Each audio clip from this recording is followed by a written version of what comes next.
Okay, welcome all. We've been working our way through Genesis. We started in the end of chapter 11, where we were introduced to the father and then the lineage of Abraham. And this class, then, we're looking at the patriarchs. And we're just had the second of the patriarchs born.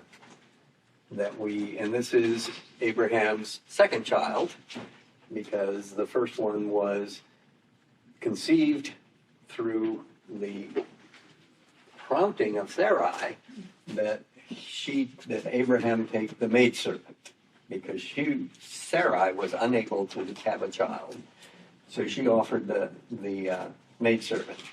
That was never God's plan. His plan was for the seed to come from Sarai and Abram, and they became, just a short while ago in our reading, they were renamed. God gave them a different name, as he basically said, a year from now, you're going to have this child, and you're going to name him Isaac, which means,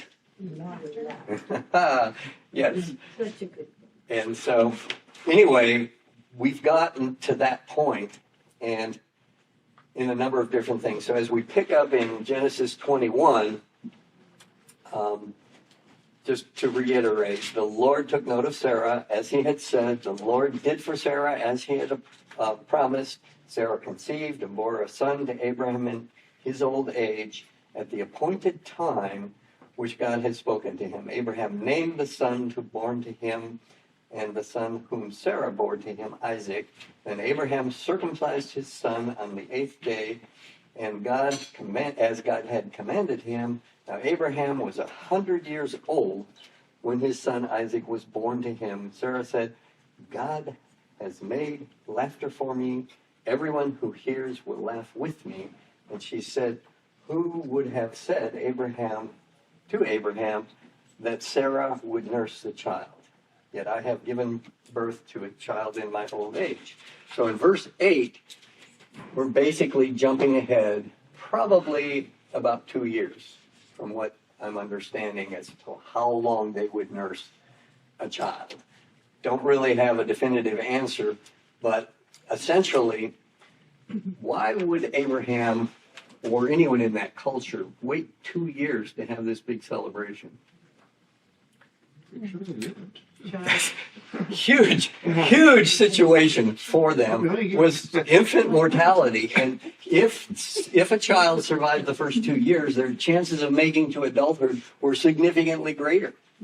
But this is a culture and a time and a period where basically there was a lot of young infants as well as up to 2 years old. This child then had crossed that threshold. He's now weaned. He's eating regular food. He's active and about. And so Abraham then held a great feast. And to celebrate this, okay, he's weaned. That's a significant step in that culture, in that time, for those people, and for this family particularly. Now, in verse 9, once again, we have Sarah saw the son of Hagar, the Egyptian, whom she'd borne to Abraham, mocking Isaac. So here we have Ishmael. Now, he was 13 at the point in time when the promise was made. So he was likely 14 when Isaac was born, and we're probably 2 years later. So we have Ishmael, the son of the maidservant, the Egyptian woman, now about 16 years old. And this infant has come in and is the focus of everybody's attention. And there's sibling rivalry, as it were, going on. Therefore, she said to Abraham, she drove out Hagar when she was first pregnant. And then, basically, God told Hagar to go back. They've now lived together for 16 years. And so this is it. She says to Abraham, drive out this slave woman and her son, for the son of the slave woman shall not be an heir with my son Isaac. The matter distressed Abram greatly because of his son Ishmael. He's had this child for 16 years. He's seen him mature to this point in his life, and yet there's this family drama and going on. So he's distressed, but God said to Abraham, do not be distressed because of your son Ishmael. But God said to Abraham, do not be distressed because of the boy and your slave woman. Whatever Sarah tells you, listen to her, for through Isaac your descendant shall be named. And of the son of the slave woman, I will make a nation also, because he is your descendant. So Abraham got up early in the morning, took bread and a skin of water, and gave them to Hagar, putting them on her shoulders, and gave her the boy, and sent her away, and she departed and wandered about in the wilderness of Beersheba. So this sounds like a pretty adverse circumstance. Bread and water. Take the hand of the boy, and you're out of here. Some of the commentators, and I tend to think they probably have this right, when you use the expression that he provided bread and water in order for her to go, it would entail provision sufficient for the journey. Not just bread and not just water, but provisions sufficient for the journey. She, in all likelihood, or Abraham in all likelihood, would anticipate that she would go to Egypt. That was her home. That's where her family would be. When she goes to get a wife for Ishmael, she goes to Egypt in order to find a wife for Ishmael. So this idea of just giving her bread and water sounds pretty brutal. It really does. It's like, okay, you're out of here. Here's some bread and the water, and you're gone. I tend to think that probably Abraham had that sense of sufficient provisions for your journey, so that what it's going to take, and it was what she could carry, so anticipated, what it was, and she's now leaving with, and it says that she wandered about in the wilderness of Beersheba. Well, we're going to learn in a little bit that it wasn't named Beersheba at the time. It gets named Beersheba a little bit later when there's some activity going on. But so now, instead of being able to go directly to a destination, it literally says she wandered about in the wilderness.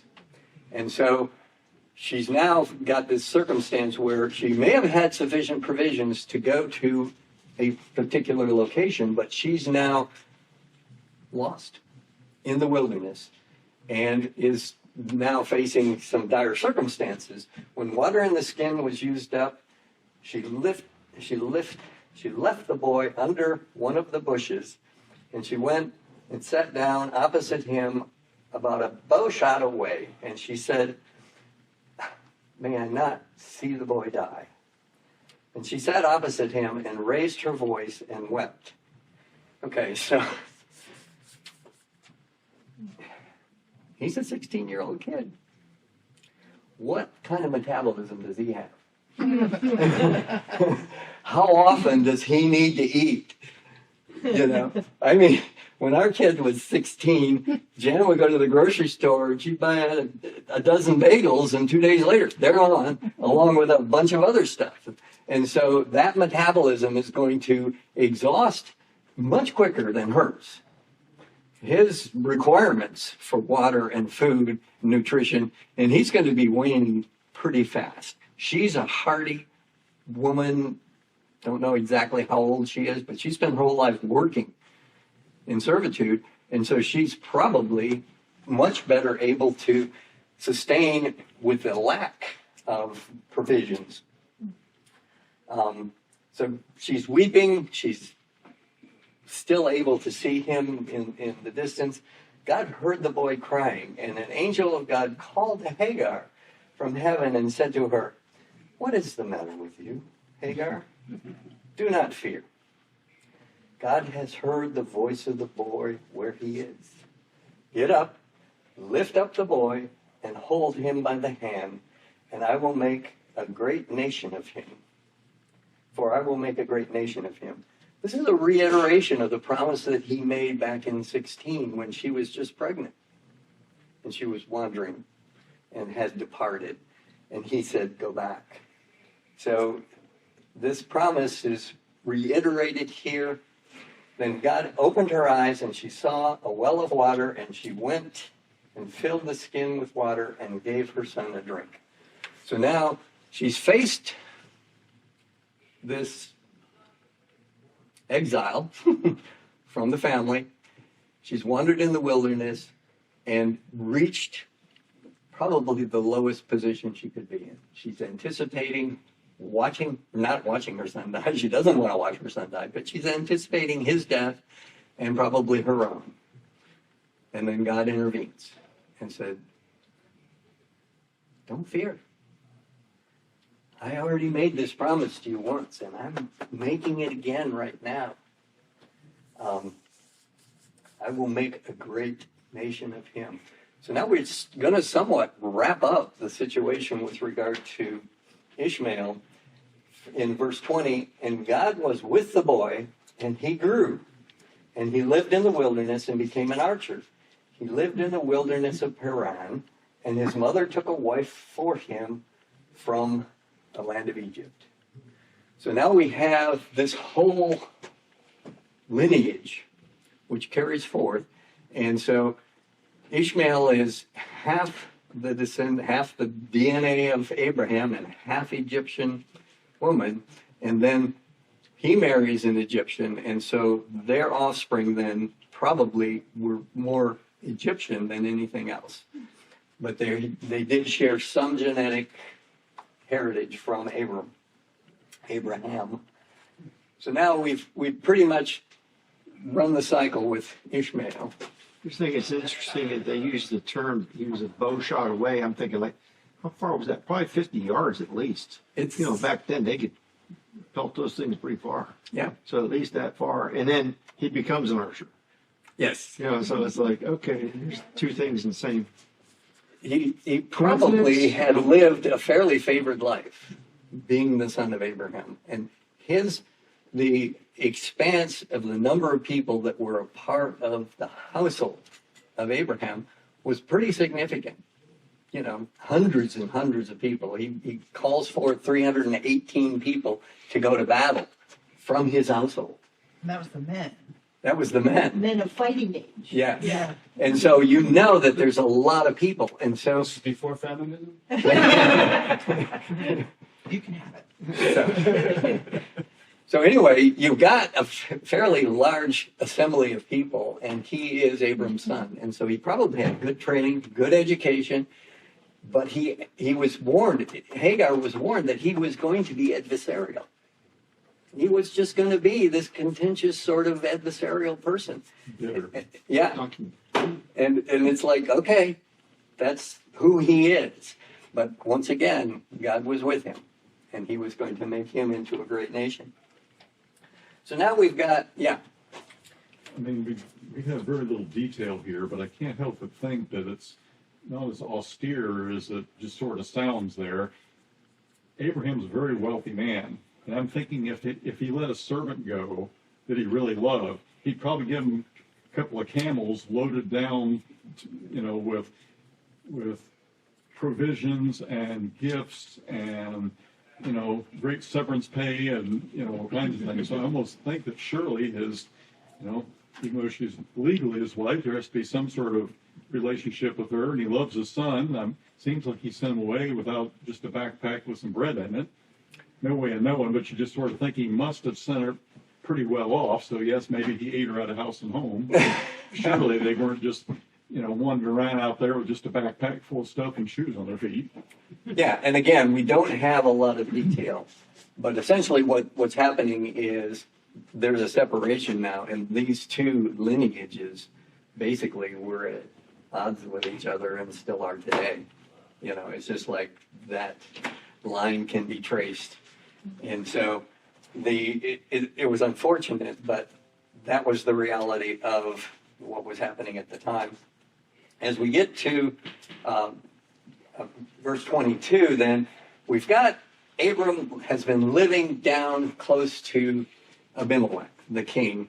And as we first encountered Abimelech, he and his wife had done this thing where she's my sister, he's my brother, and then Abimelech takes her into his house and has all kinds of problems as a result of that. And then, but the Lord would not let her touch him, let him touch her. And so, but Abram's rewarded for that. Abram's actually given his choice of the land that he and all his people are going to occupy while he's there. So he's actually in a slightly removed position from where Abimelech is. He's chosen to be a little away from that. He's still in the territory of the Philistines, and he's been there for quite some time. And now it came about at that time, Abimelech and Phicol, the commander of his army, spoke to Abram saying, God is with you in all that you do. So now swear to me by God that you will not deal falsely with me or with my offspring or with my descendants, but according to the kindness that I have shown you, you shall show me and to the land in which you have resided. Why would he put and to the land in which you have resided? What happened a short while ago when Abram was up in by the trees of memory and he's looking down at the valley? The destruction of Sodom and Gomorrah, everybody would know what had happened in that circumstance, that God had brought judgment upon those cities, those peoples, and that now Abimelech is basically coming to him and saying, God is with you in all you do. So deal fairly with me and with this land.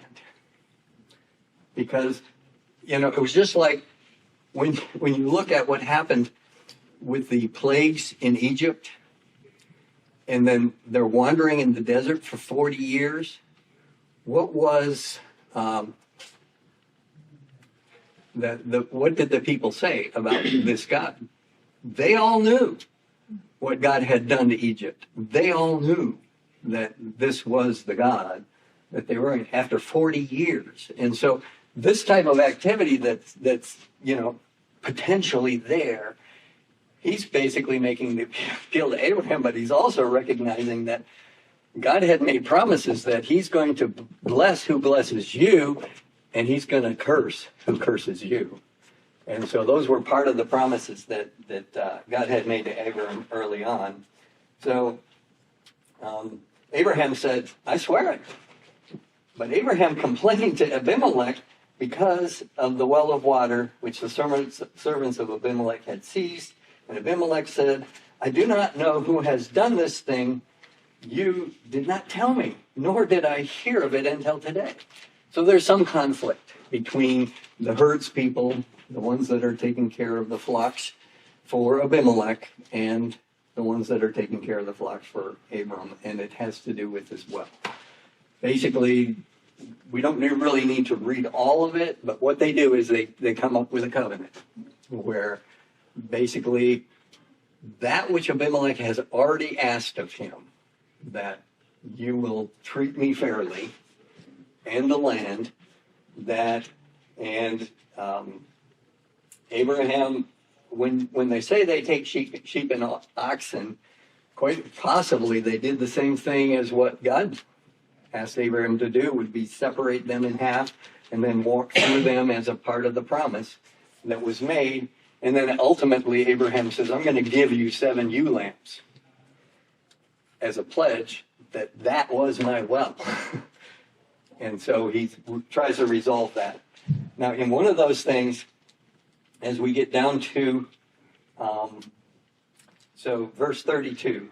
So they made a covenant at Beersheba, and Abimelech and Phicol, the commander of the army, got up and returned to the land of the Philistines. So the Philistines were along the Mediterranean. They resided in a strip just on the east border of the Mediterranean Sea, almost all the way down to Egypt. And so, Gaza. yeah. So that's where the Philistines resided. Abram had taken the land just probably a little east of that and had his flocks and his herds, dug his wells in those locations. They estimate that he probably dug multiple wells, estimated maybe 7 wells in order to handle all the demands of his flocks and herds. But there was a contention over one of them, that Abimelech's crew had come in and was taking over this well. So they basically, they're returning to the land of the Philistines. Abraham planted a tamarisk tree at Beersheba, and there he called on the name of the Lord, the everlasting God. So we've got several references to the names that we see here, God claimed here. He's not been identified himself to Abram yet as Yahweh, but he's basically been El Shaddai, God Almighty. This one is El Olam, which is everlasting God. So as we see that, and he called, and there he called the name on. He called on the name of the Lord, the everlasting God, El Olam. So what you've got is multiple expressions for who God is, other than his name. And so he's already indicated that in another section where he didn't use his name Yahweh with Abraham, Isaac, or Jacob. Didn't happen. So, but they then are attributing to him the names of everlasting God in this case. So now we come to 22. We're going to jump forward again in time as we hit chapter 22. And it came about, this one, everybody's totally familiar with this story, aren't you? How many lessons have you had on this particular story?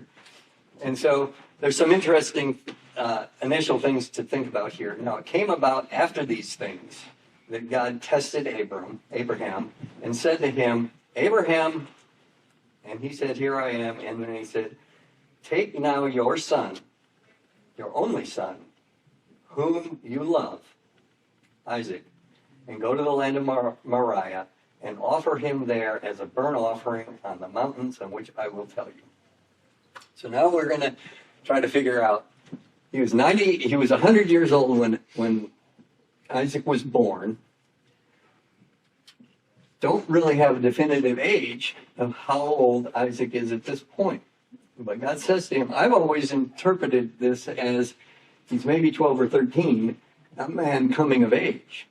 I've read some commentaries where they say, oh, he's 18 or 25. And I think that's probably unrealistic because at one point, when there's no sacrifice, Abraham binds him. So I think that Abraham at 100, and if he was 100 when he was born and he's 12, at 112, is still going to be able to bind this young person that my sense is it's not an 18-year-old or a 25-year-old. Or Verse 12, God calls him a boy. Yeah. I think it takes care of that a little bit. Yeah, and so you've got some idea that, all right, he's old enough that he's able to actually carry the wood that's going to be necessary for the sacrifice. He's going to travel the 3 days with Abram and the 2 servants. And so we get this sense that he's old enough to basically understand what's going on as well. So Abraham got up early in the morning and saddled his donkey and took 2 of his young men with him and his son Isaac and split the wood for the burnt offering, set out and went to the place which God had told him. On the 3rd day, Abraham raised his eyes and saw the place in the distance. So this idea, it's about 50 miles from where he is to go up to the Moriah, the mount essentially where he was staying. And so wouldn't necessarily take 3 days to make that travel. But as you see, he starts by putting together supplies, then cutting wood, and then traveling, and then on the third day, it could have been the first part of the third day, he sees where his destination is. And so not necessarily 3 full days of travel, but 3 days he's there and he sees the place in the distance. Abraham said to his young men, "Stay here with the donkey, and I and the boy will go over there and we will worship and return to you." Oh, this is painful, isn't it? You just try to imagine what he has to go through, but he has to come to some conclusion because of all these promises that through Isaac, your descendants will be as numerous as the stars and the sand on the shore.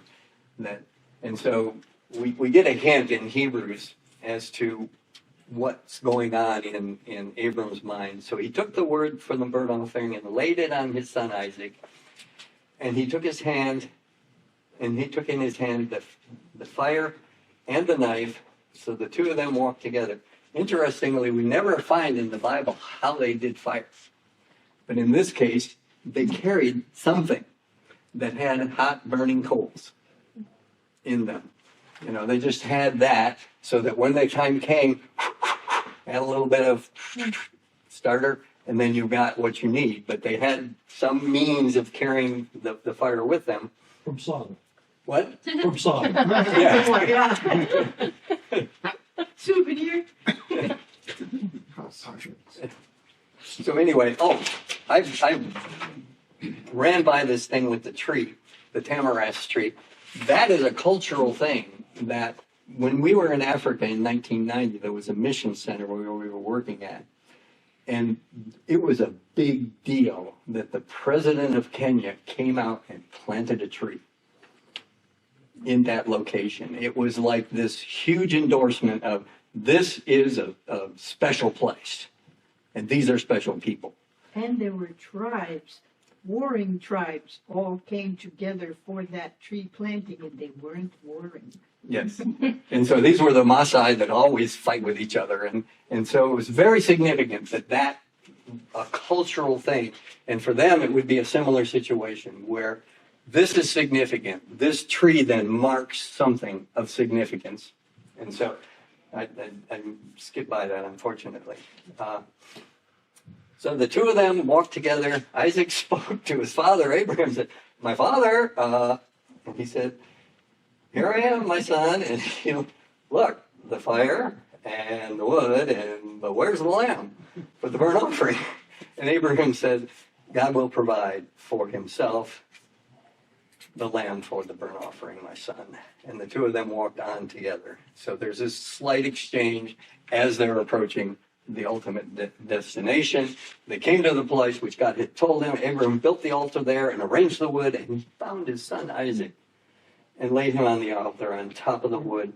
And Abraham reached out with his hand and took the knife to slaughter his son. But the angel of the Lord called to him from heaven and said, "Abraham, Abraham, here I am. Do not reach out your hand against the boy, and do not do anything to him. For I now know that you fear God, since you have not withheld your son, your only son, from me." So, someone go to Hebrews 19, or 11, verse 19. And read that for us. He considered that God was able even to raise him from the dead, from which, figuratively speaking, he did receive him back. Let's go ahead and read 17 through 19. Sorry. By faith, Abraham, when he was tested, offered up Isaac, and he who had received the promises was in the act of offering up his only son, of whom it was said, "Through Isaac shall your offspring be named." He considered that God was able to even to raise him from the dead, from which, figuratively speaking, he did receive him back. So,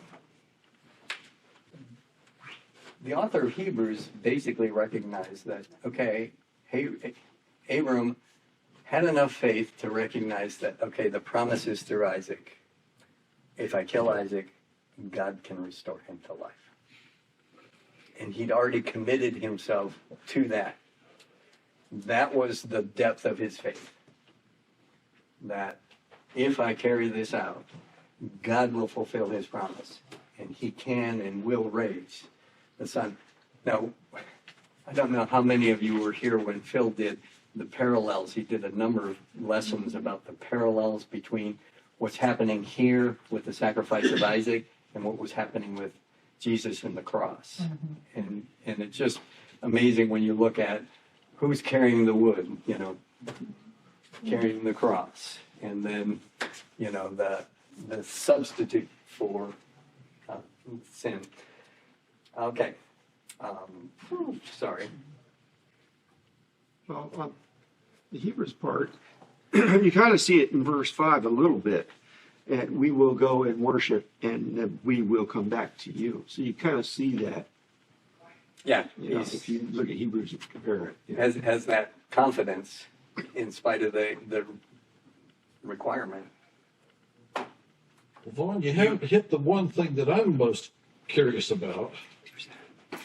God says, now I know. What's your take on that?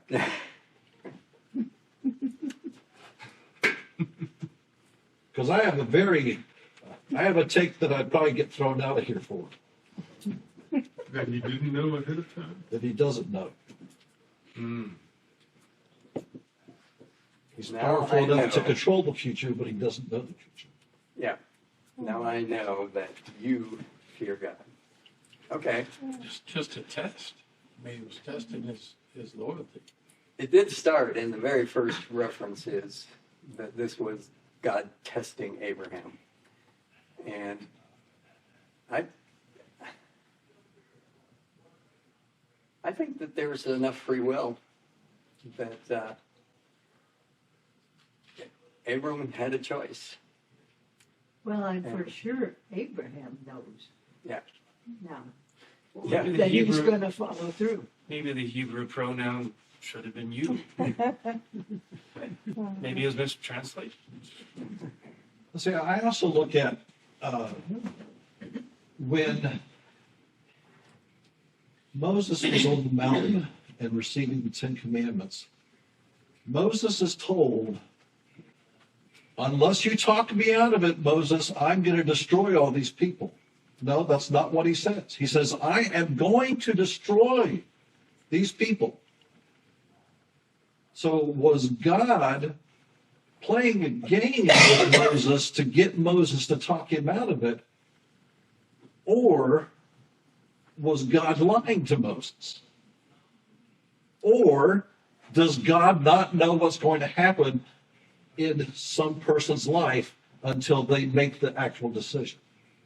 And that's where I stand. Okay. Or can God be reasoned with in a situation and say, okay. You get a little deep for me here. Yeah. Well, my point is, if God knows, God already knew that he would get Yeah. talked out of it. Yeah.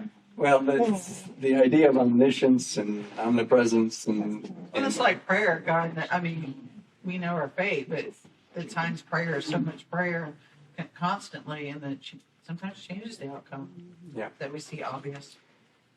yeah, there's wonderful references. The one of my favorites in Revelation about the prayers of the saints going up, and they're in this, and literally they're taken and thrown back to the earth like action. That those are, collected, and they're in this thing, and they're the prayers of the saints then are thrown back in action at the earth, and it's like, that's pretty amazing. Anyway, let's try to finish out this one right here. Then the angel of the Lord called Abraham a second time from heaven and said, oops, sorry, we'll get back up in Bev. Then Abraham raised his eyes and looked, and behold, the offering was the burnt offering. Well, Their king. Behind him was a ram caught in a thicket with its horns. Abraham went and took the ram and offered it up as a burnt offering in the place of his son. Abraham named that place, "The Lord will provide," Jehovah Jireh. And as it is said to this day, on the mountain of the Lord it will be provided. Then the angel of the Lord called Abraham a second time from heaven and said, "By myself I have sworn, declares the Lord, because you have done this thing and have not withheld your son, your only son.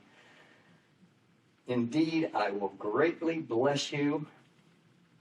I will greatly multiply your seed as the stars of heaven, the sand on the seashore, and the seed shall possess the gates of their enemies," rule over them essentially. "And in your seed, all nations of the earth will be blessed." A reiteration of that all families of the earth will be blessed because you have obeyed my voice. So Abraham returned to his young men, and they got up and went together to Beersheba, and Abraham lived in Beersheba. We'll just finish this last little bit here. Now it came about after these things that Abraham was told, saying, "Behold, Milcah has borne children to your brother Nahor. Uz his firstborn, Buz his brother, Kemal, Jezuz, The critical one here is verse 23, "And it was Bethuel who fathered Rebekah." This is a foreshadowing for us, because who does Rebekah eventually become? Isaac's wife. Isaac's wife. And so we have this weird kind of relationship where his brother Nahor takes his niece as wife, and Well, look at Abraham's hair. yes, stepsister. So anyway, that then, from the author's point of view, what we're finding in Genesis is this track of history to where the nation of Israel can look back and see where they came from and how these patriarchs were initiated. And of course, I have this underlined in mine. "I will surely bless you," basically because you have obeyed me. See, in chapter 15, here we got the promise. Hey, here's the promise. Well, now here's this part.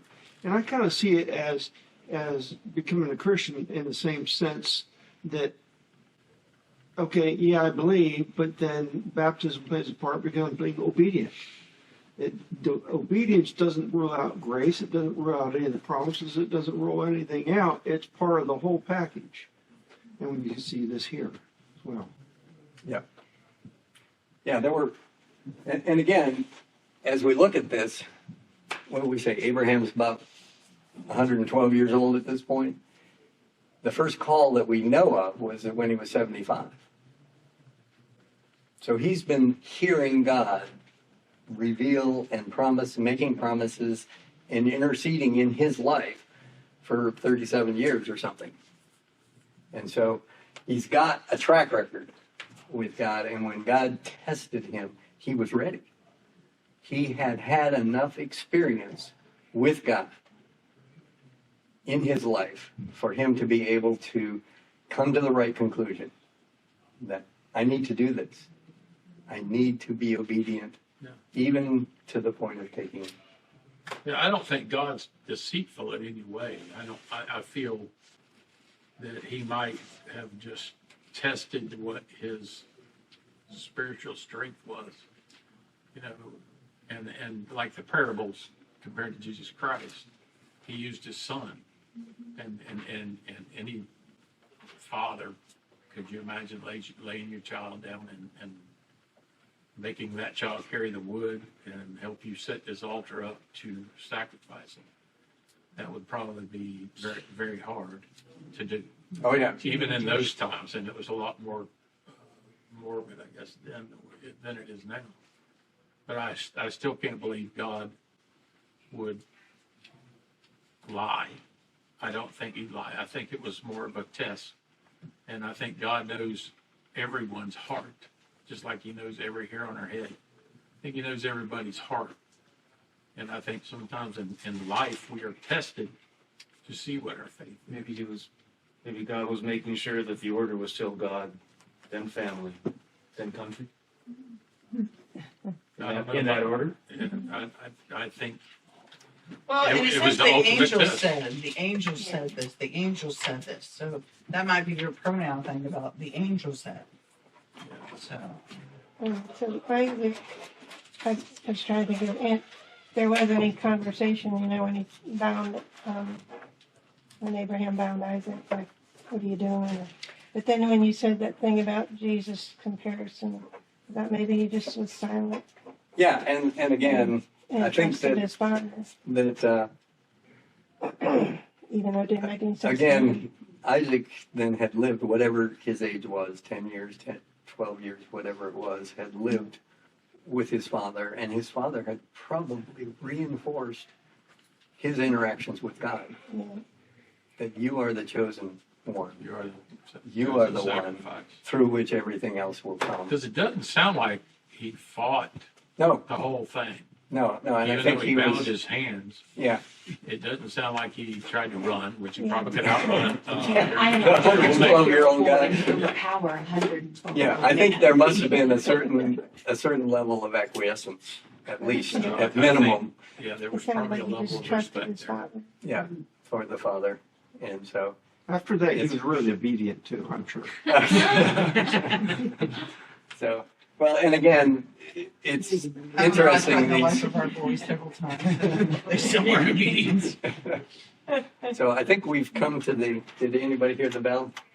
Yeah. Okay.